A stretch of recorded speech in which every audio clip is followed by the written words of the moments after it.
You are watching WPTV, award-winning college television. Welcome back to the desk. We are now 2 weeks into the regular season, and here with me to analyze all the action in the NFL is Matt, JJ, Andrew, and AJ.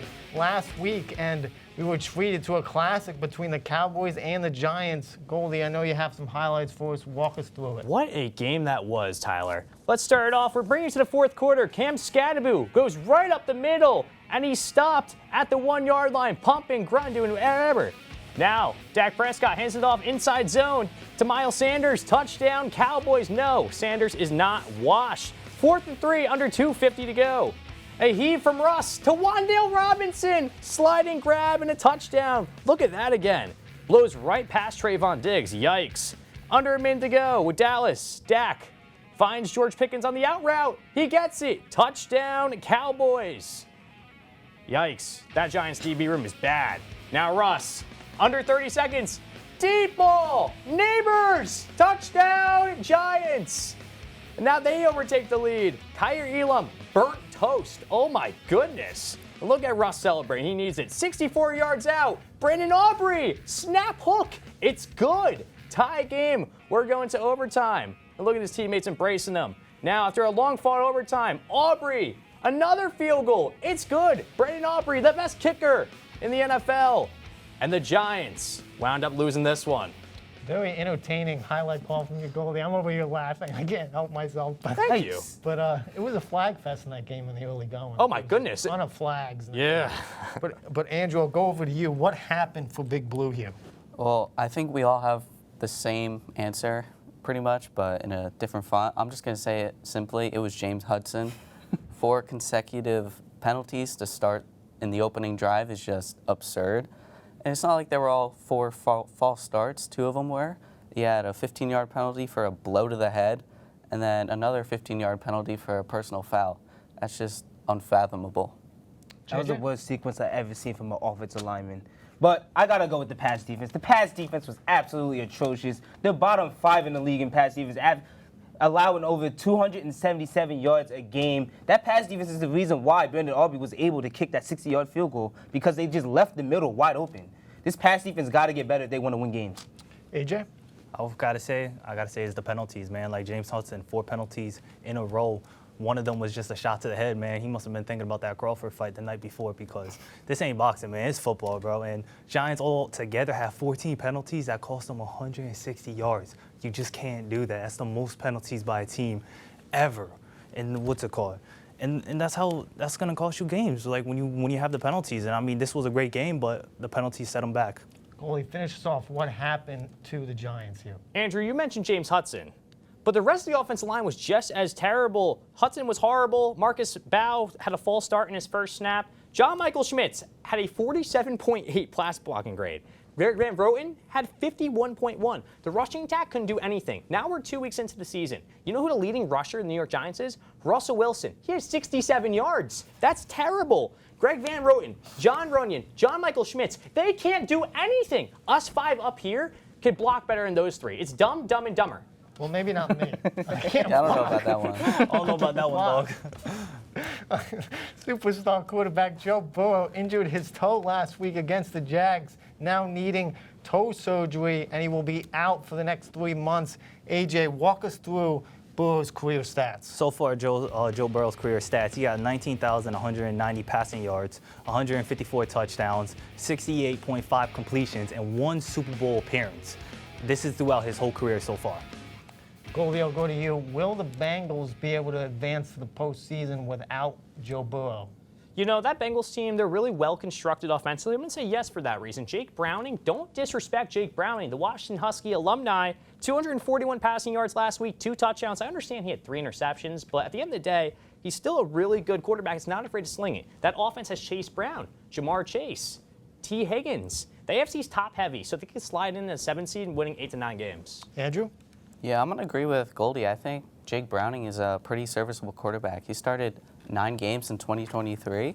He threw for nearly 2,000 yards, threw 12 touchdowns, 7 interceptions, but also ran for 3. JJ. In the words of Dave Gordon, the season It's officially over. It's over. This season, come on, guys. They're not making it to the playoffs without Joe Burrow. They are 6-8 without Joe Burrow on the field. Jake Browning, yeah, he's a solid quarterback, but he's the backup for a reason. And when Joe Burrow was in, this team needed to play perfect. This defense isn't good either.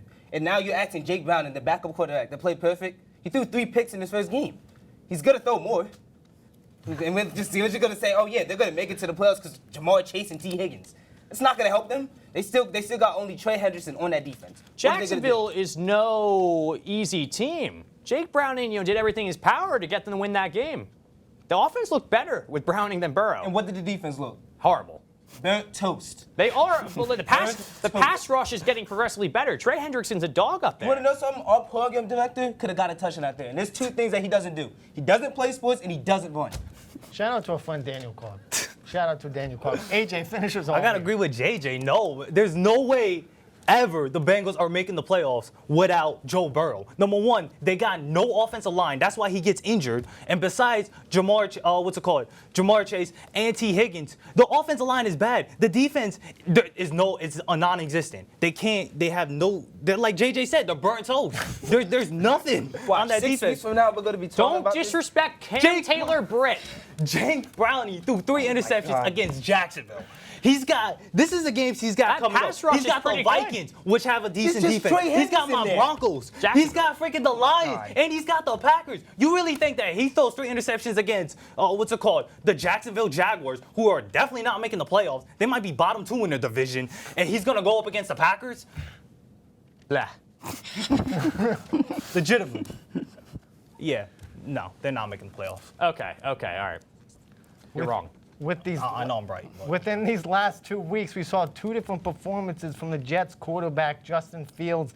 Andrew, tell us about these 2 performances. Justin Fields, week 1, he looked great. 218 passing yards. Week 2, not so much, just 27. Although he did come out early. But despite that, he did outrush his totals from week 1 by 1. Week 1, 3 total touchdowns, no turnovers. But week 2, no touchdowns and 1 turnover. AJ, is Justin Fields the future in New York? No, he's just a placement holder until the draft or until they sign him like another QB free agent. Because, no, he's not the long-term deal at all. He never was. He was terrible against the Bills. He went 3 for 11, 27 yards, and he got hurt in the 4th quarter. So he had 3 quarters to prove himself, and he couldn't go against a top 2 team like the Buffalo Bills. Yeah, he had a phenomenal performance against the Steelers, but is he really the long-term option? The Jets need a quarterback now. They got a good team. The defense needs a little bit of fixing, but no, he's done. He's not. He's just a placeholder. Tyrod Taylor might have a better shot than him. Holy, what's your inkling with Justin Fields? Before the concussion, Justin Fields did not look good. You know what player leads the NFL in fumbles since 2021? Justin Fields. So he takes too many sacks. He holds the ball too long. These are all teachable traits. But guys, he's in year 5. How are we going to teach him these teachable traits in year 5? I don't understand that. With the young line, it's not helping either. There's plenty of other quarterbacks. Lenore Sellers, Drew Aller, Garrett Nussmeier, John Mateer, Dante Moore. The Jets are going to get someone in the draft this offseason. This is a good quarterback class, and I think that's the move if I'm the New York Jets. Andrew, what are you thinking about Justin Fields? I'm going to say yes, he is. He looked great in week 1, and you just got to let him play. The 6 games he started last year for the Steelers, he looked pretty good. He threw 1,100 yards, 10 total touchdowns, and just 1 interception. JJ, can't wait to hear your answer. What do you got? I'm going to say yeah, too. He played great in week 1. Week 2 wasn't that good, but just give the guy a shot. It's not all on him. The defense is He's in year 5. You can't give him a The shot. team isn't disciplined. The offensive line is always hurt. Come on now. It's not all his fault. Just give the guy a shot. He's in year 5. He should not be making rookie The mistakes. Chicago Bears didn't give him a real shot. He should not be making rookie mistakes in year 5. Now has all He's weapons. 26. When he was there, he didn't have no weapons. He's a give grown the guy man. a He's shot. 26 years old. He kills the ball for way too long. He fumbles the ball like crazy. You touch Justin Fields a little bit, that ball's coming out. Come on, man. His time Just is give done. the man. I'm just saying. Give the man He's a backup role. It's He's a only backup been role. 2 games. He's a and he got backup. hurt the second backup. game. He's a He got hurt the backup second at game. bare Give him a minimum. chance. He'll be in Guangdong next year. Let's be honest, guys. That is true. We are in a treat for this week's installment of Monday Night Football between the Detroit Lions and Baltimore Ravens. JJ, I'll go to you. Who is one player on either side that needs to step up in order for them to secure victory? I'm going to go with the big man up front. Mad at BK. Hopefully I said his first name right. But that guy, he has to go off. He has 2 sacks, 2 TFLs in the year. He is questionable for this game, but I think he's going to play. There's 2 things you got to stop with the Lions. You got to stop the run game, and you got to stop them from biting kneecaps. But especially the run game. This team loves to run the football, so you got to stop Jamar Gibbs and David Montgomery to win this game.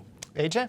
I gotta say, this team needs another performance like they did against the Bears, and that is a BTA performance. And that starts off with Agent Hutchinson, stopping Derrick Henry, stopping Lamar Jackson from getting any rushing game going. Once you stop that going, you force Lamar to throw quick, that's gonna be another BTA. Shout out to my boys down in Hooker Lee, Newburgh, New York. Rod, Coach Lee, Landon, do your thing on September coming up. But yeah, they need a BTA performance, man.